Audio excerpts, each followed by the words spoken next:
हुक्म नमाज, और नमाज भी कोई ऐसी पूरी मुकम्मल नहीं, नमाज में इधर भी देख रहे हैं, इधर भी देख रहे हैं, सलाम का जवाब भी दे रहे हैं, और कोई आते जाने वाले के साथ मुसाफा भी कर रहे हैं, सिर्फ आदत डाली आदत। मदीने में जाकर नमाज को पूरा परफॉर्म किया गया और पूरा उसको एक शक्ल दी गई।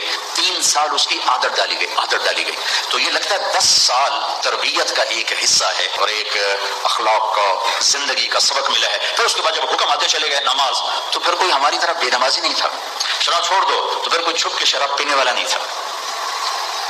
एक सहाबी मुल्क शाम गए, वहां से शराब लेकर आए, कारोबार था। मदीने पहुंचे तो पता चला शराब तो हराम हो गई। सारा कैपिटल उसमें लगा दिया था, खंजर उठाया और सारे मशकीज़े फाड़ दिए।